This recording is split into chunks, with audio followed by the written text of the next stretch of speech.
Bismillahirrahmanirrahim. Assalamualaikum warahmatullahi wabarakatuh. Teman-teman, kita ketemu lagi ya pada perkuliahan analisis real, di mana pada kesempatan kali ini kita akan membahas mengenai sifat-sifat limit barisan gitu ya. Setelah sebelumnya kemarin kita sudah membahas terkait tentang barisan bilangan real. Nah, pada kesempatan kali ini kita akan membahas lebih lanjut mengenai sifat-sifat dari limit barisan. Nah, ini sifat yang pertama itu ada sifat aljabar limit barisan ya. Ini bisa kita lihat pada teorema 6.5. Jadi misal diberikan dua buah barisan gitu ya, katakanlah xn kemudian ada yn, di mana keduanya berturut-turut konvergen ke x. Artinya apa? Limit dari xn gitu ya, limit dari xn itu sama dengan x, kemudian limit dari yn itu adalah y gitu ya. Nah, di sini nanti berlaku apa? Limit dari penjumlahan xy atau penjumlahan dari xn yn itu akan konvergen ke x plus y. Kemudian untuk limit pengurangan. Nah, di sini harusnya ada tanda minus gitu ya di sini. Nanti dia akan konvergen ke x min y. Itu sifat yang pertama. Kemudian untuk yang sifat yang kedua, barisan xy, jadi perkalian ya, xn kali yn itu nanti akan konvergen ke xy. Kemudian barisan cxn atau barisan dengan perkalian skalar gitu ya, konvergen ke cx. Nah, ini nanti akan dibuktikan salah satu saja dalam hal ini untuk kasus penjumlahan. Untuk kasus yang lain monggo silahkan dibuktikan sendiri sebagai bahan belajar gitu ya. Oke. Berarti yang akan kita buktikan adalah limit dari xn plus yn itu akan sama dengan x plus y. Nah, sekarang kita lihat. Di sini diambil epsilon positif sebarang gitu ya. Tadi karena diketahui ini, yang pertama ini limit dari xn sama dengan x gitu ya. Nah, ini satu. Limit dari xn sama dengan x, maka terdapat n1 bilangan asli gitu ya. Sehingga apa? Xn dikurangi x atau jarak antara xn dengan x itu kurang dari epsilon per 2 untuk setiap n lebih dari sama dengan n1. Kemudian yang kedua, yang ini tadi ya, karena limit yn sama dengan y gitu ya, maka terdapat n2 bilangan asli sehingga jarak antara yn dengan y akan kurang dari epsilon per 2. Di sini untuk setiap n yang lebih dari sama dengan n2. Nah, agar kedua-duanya berlaku, berarti saya harus mencari atau memilih antara N1 dengan N2 mana yang lebih besar gitu ya. Jadi di sini diambil N yang didefinisikan sebagai maksimum dari N1 dan N2. Sehingga untuk setiap N lebih dari sama dengan N besar berlaku apa? Jarak antara Xn plus Yn dengan X plus Y itu kalau saya tuliskan lagi yaitu xn min x ditambah yn min y gitu ya. Saya kelompokkan agar saya bisa membawa ke bentuk yang ini tadi. Ini dengan ini. Ya, ini kan sama saja sebenarnya. Ini minusnya keluar ya, berarti min x kemudian min y, baru kita kelompokkan x dengan x, y dengan y gitu. Jadi xn min x ditambah yn min y. Kemudian kita manfaatkan sifat ketaksamaan segitiga dari harga mutlak gitu ya. Berarti mutlak dari xn min x ditambah yn min y kurang dari sama dengan mutlak xn min x ditambah mutlak dari yn min y, dimana ini masing-masing kurang dari epsilon. Jarak antara xn dengan x kurang dari epsilon per 2, jarak antara yn dengan y itu kurang dari epsilon per 2, sehingga kalau ditambahkan hasilnya sama dengan epsilon gitu ya. Nah, berarti apa? Jarak antara xn plus yn dengan x plus y itu kurang dari epsilon. By definisi dari limit barisan gitu ya, itu sama artinya dengan limit xn plus yn sama dengan x plus y. Oke, jadi seperti itu. Nah, untuk sifat aljabar yang lain nanti monggo silahkan dibuktikan sendiri. Nah, selanjutnya di sini ada perumuman dari sifat aljabar yang poin kedua atau perkalian gitu ya. Jadi misal di sini ada beberapa barisan yang konvergen gitu ya, katakanlah barisannya AN, BN, dan seterusnya sampai dengan ZN. Maka nanti kalau semula tadi pada teorema 6.5 di sini hanya berlaku untuk perkalian dua barisan bilangan gitu ya.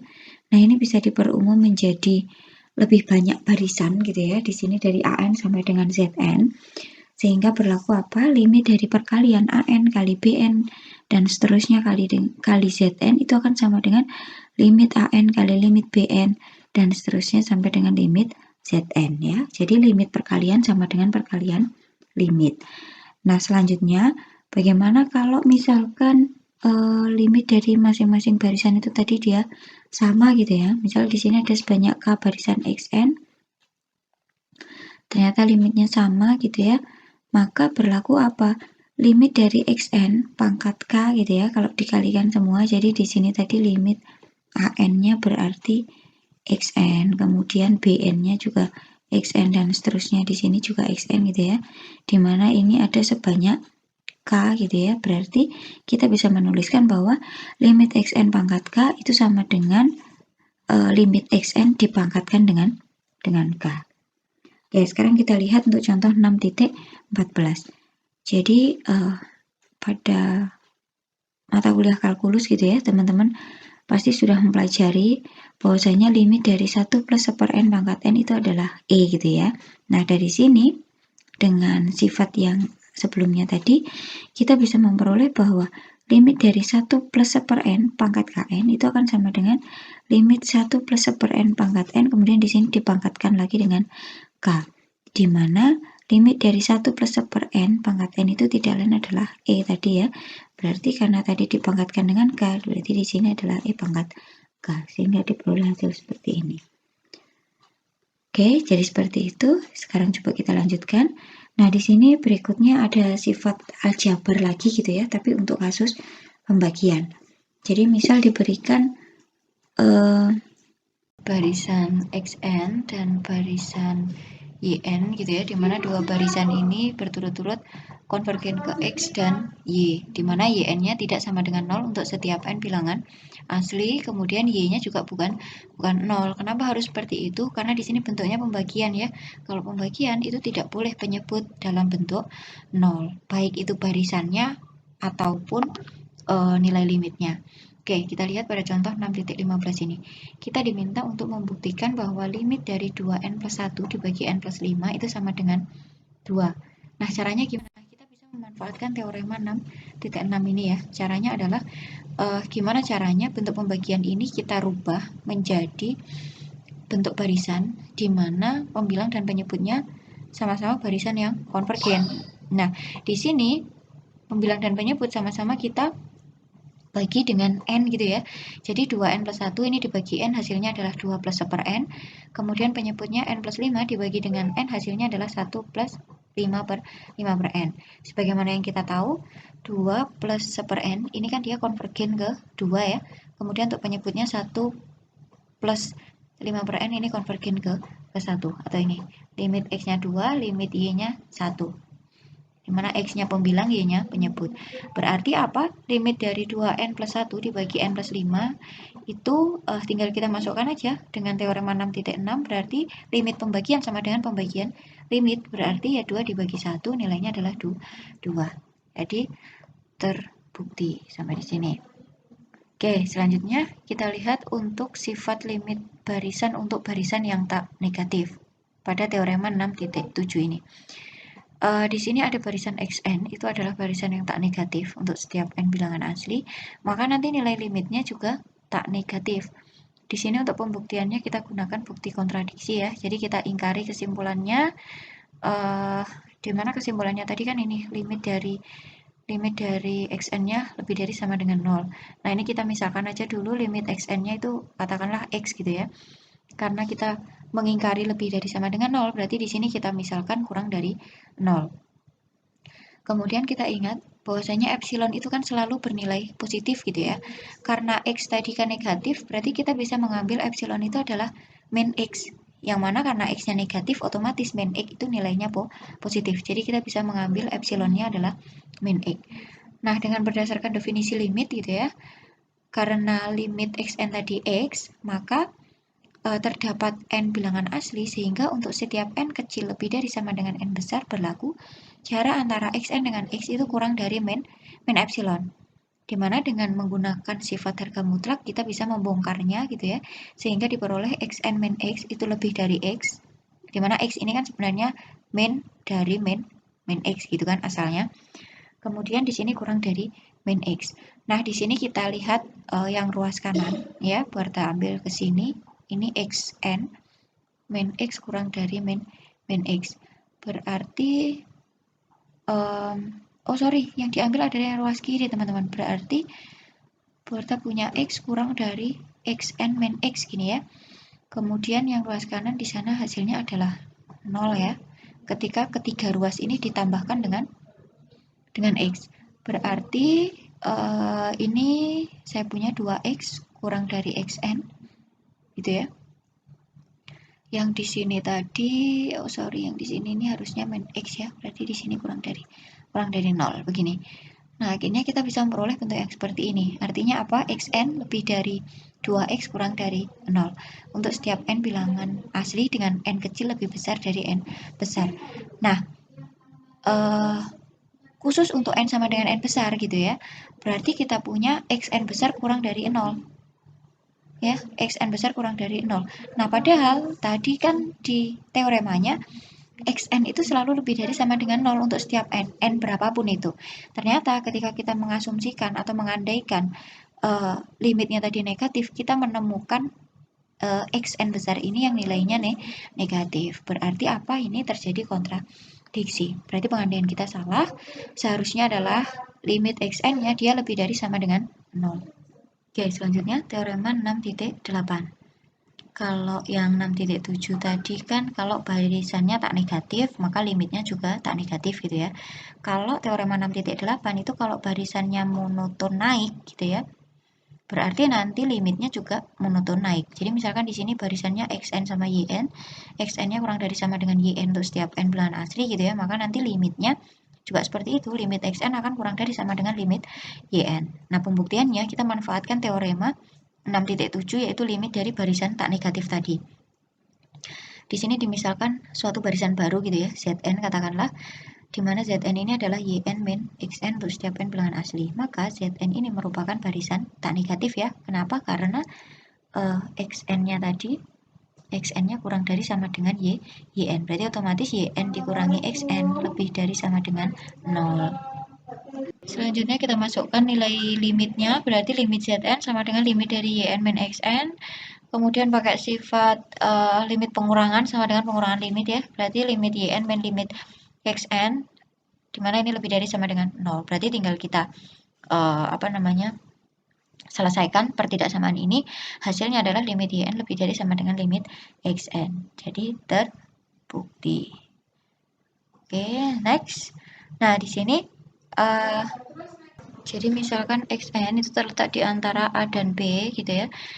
Untuk setiap n bilangan asli, maka nanti limitnya juga terletak di antara A dan B. Nah, di sini memakai teorema sebelumnya 6.8, tapi tahap awalnya kita misalkan dulu A dan B konstanta ini kita anggap sebagai suatu barisan juga, yaitu barisan konstan gitu ya.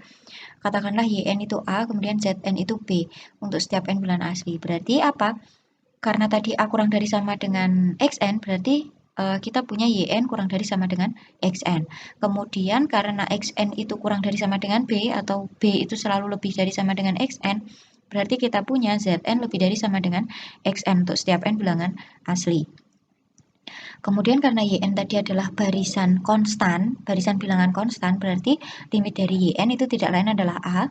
Kemudian limit dari Zn itu juga konstan juga yang bernilai B.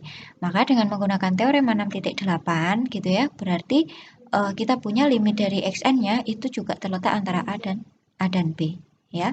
Karena ini sebenarnya adalah ketika kita punya gini kan, sebenarnya Yn kurang dari sama dengan Xn kurang dari sama dengan Zn gini kan. Kemudian di sini kita punya limit Yn itu kan berarti kurang dari sama dengan limit Xn kurang dari sama dengan limit Zn gini ya. Kemudian limit Yn itu A, berarti di sini kurang dari sama dengan limit xn, kemudian yang di sini kurang dari sama dengan v. Jadi kurang lebih seperti itu.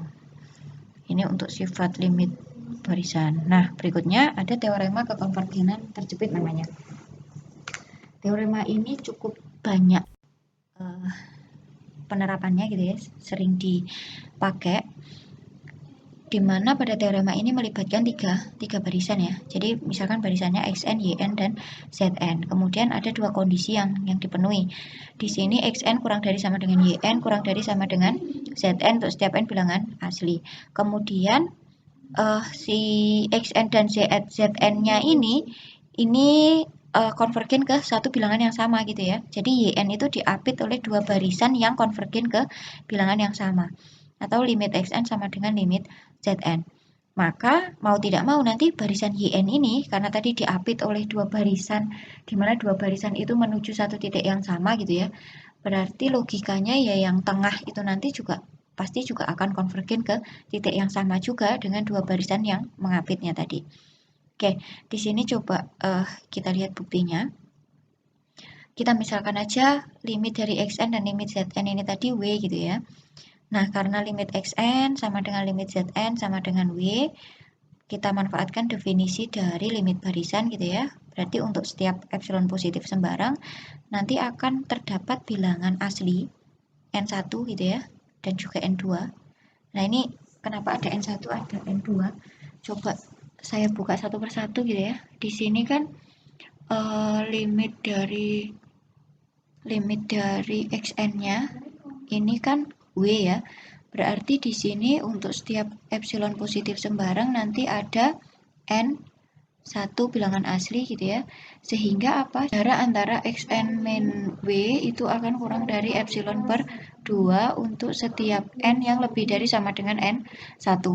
Kemudian yang kedua, karena tadi limit dari zn-nya itu sama dengan w gitu ya, maka apa, di sini akan ada untuk setiap epsilon positif itu ada n2 gitu ya, n2 bilangan asli, sehingga apa, jarak antara zn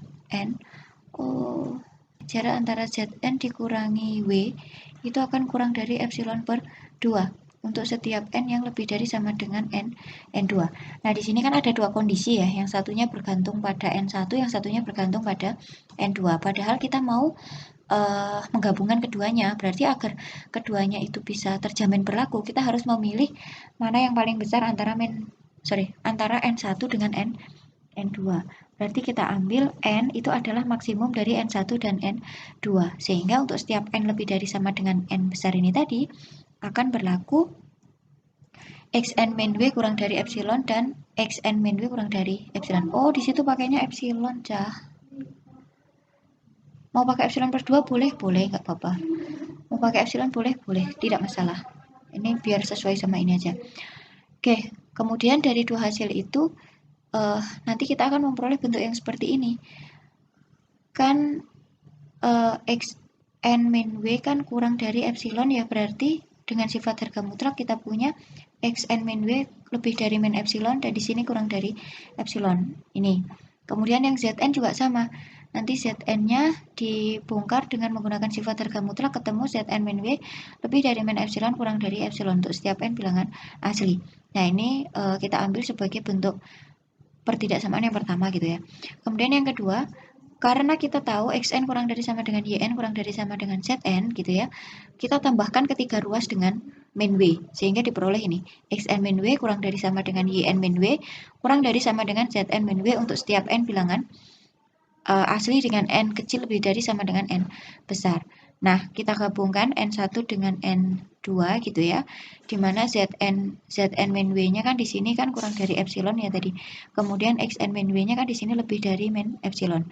Berarti tinggal kita ambil min epsilon kurang dari yn min w kurang dari epsilon. Berarti hasilnya adalah mutlak dari yn min w akan kurang dari epsilon untuk setiap n bilangan asli dengan n kecil lebih dari sama dengan n besar. Dengan kata lain, kita kembalikan lagi ke definisi limit, bentuknya adalah limit yn sama dengan w. Jadi seperti itu untuk teorema kekonvergenan terjepit ya. Teorema ini banyak sekali istilahnya, ada yang teorema sandwich juga ada. Kemudian ada yang menyebutkan dengan squeezy theorem juga ada, atau teorema squeezy, jadi macam-macam. Kemudian kita lanjut pada penerapan dari teorema kekonvergenan terjepit. Kita diminta membuktikan bahwa limit dari sin n per n itu sama dengan 0. Nah, kita berangkat dari fakta trigonometri gitu ya, bahwasanya nilai sin itu berkisar antara min 1 dengan 1 untuk setiap n bilangan asli. Kemudian kita ketiga ruas kita bagi dengan n. Ini tidak masalah karena n itu bilangan asli, jadi pembagi tidak mungkin 0 ya. Boleh, sehingga kita bisa mendapatkan bentuk sin n per n itu lebih dari sama dengan min 1 per n kurang dari sama dengan 1 per n. Kemudian kita ambil yang ruas kiri, min 1 per n itu kita definisikan sebagai xn gitu ya. Kemudian yang tengah ini sin n per n ini kita anggap sebagai yn, dan 1 per n ini kita anggap sebagai zn. Kita sesuaikan lagi dengan teorema kekonvergenan terjepit tadi. Maka kita bisa menyimpulkan bahwasanya limit dari sin n per n itu akan sama dengan limit dari min 1 per n sama dengan limit 1 per n, yaitu 0. Berarti terbukti bahwa limit dari sin n per n itu sama dengan 0. Oke, itu untuk contoh dari teorema kekonvergenan terjepit. Oke, kita lanjutkan. Berikutnya ada uji rasio ya di teorema 6.11. Jadi misalkan xn ini adalah barisan bilangan real positif, sehingga limit dari xn plus 1 dibagi xn itu misalkan sama dengan L gitu ya, itu ada. Nah, di sini jika L-nya itu kurang dari 1, maka barisan xn itu dia konvergen dengan limitnya sama dengan 0. Nah, di sini coba kita lihat buktinya. Karena tadi kan xn-nya itu adalah barisan bilangan real positif ya. Jadi bisa saya tuliskan seperti ini. Xn itu lebih dari 0 untuk setiap n bilangan asli. Berarti apa? Karena xn-nya lebih dari 0, berarti xn plus 1 dibagi xn sudah pasti lebih dari 0. Karena limitnya tadi xn plus 1 dibagi xn itu limitnya L, kemudian barisannya itu lebih dari 0, secara otomatis juga L-nya dia lebih dari 0. Kemudian artinya apa? L-nya lebih dari 0, kemudian di sini L-nya kurang dari 1 ya, yang diketahui di teorema, berarti kita punya bentuk seperti ini, L-nya lebih dari 0 kurang dari 1. Nah, di sini misalkan R itu adalah suatu bilangan yang terletak di antara L dan 1. Jadi, L kurang dari R kurang dari 1. Kemudian di sini kita ambil epsilon ya. Diingat syarat epsilon itu selalu positif gitu ya. Karena tadi L-nya kurang dari R, berarti kita bisa mengambil epsilon itu dalam bentuk R dikurangi L, itu dia nilainya positif ya. Kemudian karena tadi limit dari xn plus 1 dibagi xn itu sama dengan L gitu ya. Maka untuk epsilon positif ini tadi terdapatkah bilangan asli, sehingga apa? Jarak antara xn plus 1 dibagi xn dikurangi L itu dia kurang dari epsilon. Di mana epsilonnya tadi adalah R min L. Berarti di sini kita punya xn plus 1 gitu ya, dibagi dengan xn mutlaknya gitu ya, dikurangi L. Ini bisa kita tulis dia kurang dari R min L. Nah, di sini kita bisa membongkar harga mutlaknya ya. Kita bongkar harga mutlaknya, berarti hasilnya seperti apa? Di sini ada xn plus 1 dibagi xn, itu dia lebih dari min R plus L gitu ya. Kemudian di sini dikurangi L tadi, bentuknya di sini ada R min L. Nah, di sini ketiga ruas coba kita tambahkan dengan L ya, berarti apa? Di sini kita punya min R plus 2L dikurangi di sini xn plus 1 dibagi xn, berarti di sini L-nya habis ya, kurang dari R. Berarti kita punya xn plus 1 dibagi xn itu kurang dari R. Nah, ini kita punya bentuk yang seperti ini. Atau ini bisa kita kalikan karena xn-nya positif, berarti bisa kita dapatkan bentuk seperti ini, xn plus 1 kurang dari R xn. Nah, diingat tadi kan L-nya itu terletak di antara 0 dan 1, sementara R sendiri terletak di antara L dengan 1. Nah, berarti kan kita punya 0 kurang dari R kurang dari 1. Ini ya. Maka diperoleh apa? Karena xn plus 1 tadi kan barisan positif, berarti saya punya bentuk seperti ini, 0 kurang dari xn plus 1. Kemudian di sini berarti kurang dari R kali xn gitu ya. Kemudian ini kan ada polanya ya, berarti kalau xn plus 1 kurang dari rxn, berarti saya punya xn itu kurang dari r kali xn min 1 gitu ya. Berarti sebenarnya ini kurang dari r kali x n min 1. Sehingga di sini dapat r kuadrat. Nah, begitu seterusnya sampai dengan xk-nya, berarti di sini r-nya kita punya n min k plus 1. Nah, teman-teman perhatikan bentuk yang terakhir ini. R-nya ini kan bisa saya buat R pangkat N plus 1 gitu ya, dibagi R pangkat K gitu ya, X pangkat K, agar tidak ada pangkat yang bernilai negatif. Nah, kemudian di sini diambil C-nya itu adalah XK, RK. Nah, yang di sini ini diambil sebagai C. Berarti apa? Kita punya bentuk 0 kurang dari XN plus 1 ini ya, kurang dari yang di sini kita nyatakan dalam bentuk C kali R pangkat N plus 1. Nah, di sini karena R-nya terletak antara 0 dengan 1, sedangkan R pangkat N plus 1, hal ini mengakibatkan R pangkat N plus 1 itu pasti konvergen ke 0 gitu ya. Nah, dengan menggunakan teorema kekonvergenan terdominasi atau TKD ini ya, maka terbukti bahwa limit xn-nya dia sama dengan 0. Oke, jadi seperti itu teman-teman. Sekarang coba kita lanjutkan. Kita diminta menyelidiki apakah barisan n kuadrat dibagi 2 pangkat n itu dia konvergen. Nah, ini kita menggunakan uji rasio ya.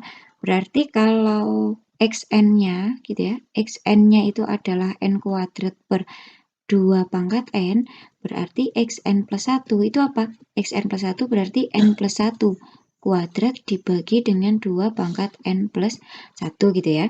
Nah, berarti kita punya bentuk seperti ini. Xn plus 1 dibagi xn itu adalah n plus 1 kuadrat per 2 pangkat n plus 1, karena ini sebenarnya kan dibagi gitu ya, dibagi xn berarti dibagi ini, sama artinya dengan dikalikan kebalikannya, yaitu 2 pangkat n dibagi n kuadrat. Nah, di sini 2n-nya bisa disederhanakan ya, di sini 2n berarti 2n-nya di sini habis, tinggal 2 pangkat 1 sehingga kita dapat setengah di sini ya. Kemudian n plus 1 kuadrat dijabarkan, dapatnya n kuadrat plus 2n plus 1 di bawah n kuadrat tetap. Nah, di sini setengah tetap, kemudian yang hasil pembagian belakangnya ini kalau dijabarkan hasilnya adalah n kuadrat dibagi n kuadrat 1, 2n dibagi n kuadrat berarti 2 per n, 1 dibagi n kuadrat di sini 1 per n kuadrat.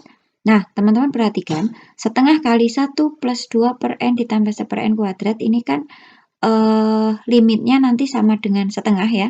Karena di sini kan 2 per n konvergen ke 0. Ini konvergen ke 0, ini konvergen ke 1 gitu ya. Berarti setengah kali 1, setengah. Dimana setengah itu kurang dari 1. Ternyata xn plus 1 dibagi xn itu nilainya kurang dari 1. Berarti dengan menggunakan uji rasio kita bisa menyimpulkan bahwa n kuadrat dibagi 2 pangkat n dia konvergen dan limitnya berapa? Limitnya adalah 0. Oke. Berikutnya di sini misalkan kita punya barisan yang konvergen katakanlah xn gitu ya. Di sini kita akan menunjukkan bahwasanya limit dari harga mutlak itu sama dengan mutlak dari limit, atau limit itu bisa masuk ke harga mutlak gitu ya. Kemudian limit juga bisa masuk ke dalam akar gitu ya, dengan syarat barisan yang di dalam akar itu merupakan barisan yang tak negatif. Oke, kita lihat dulu untuk barisan yang harga mutlak.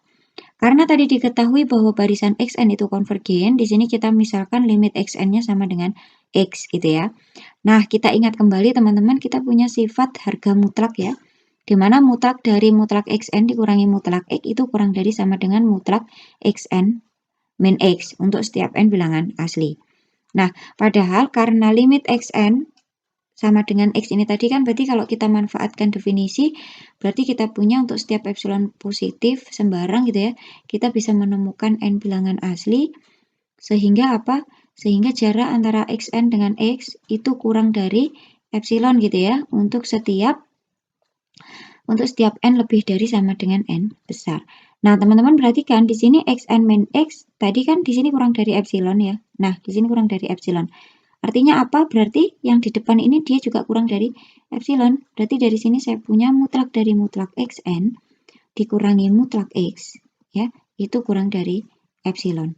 Jadi untuk setiap epsilon positif sembarang terdapat n bilangan asli, sehingga jarak antara mutlak xn dengan mutlak x kurang dari epsilon untuk setiap n yang lebih dari n besar. Ini dengan kata lain apa?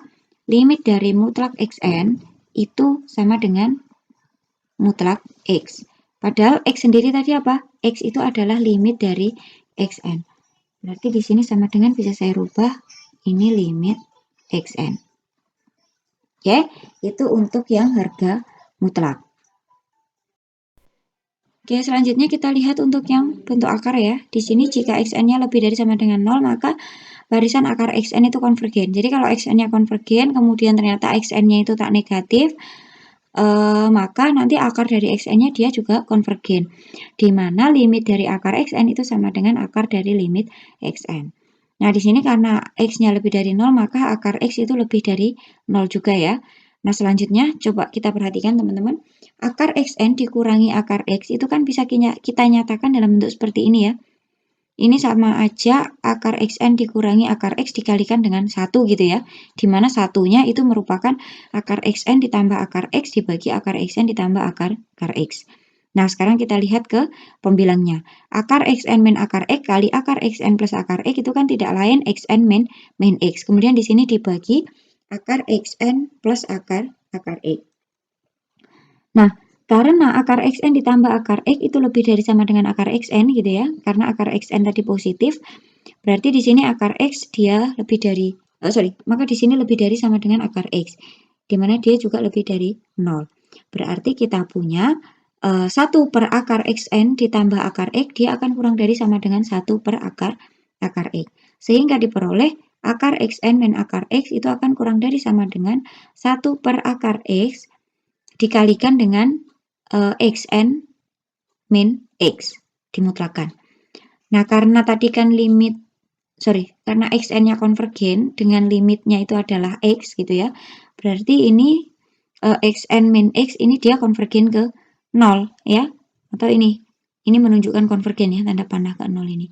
Berarti apa? Dengan menggunakan teorema kekonvergenan terdominasi, kita punya limit dari akar xn adalah akar x, di mana x sendiri adalah limit xn. Berarti limit akar xn sama dengan akar dari limit xn.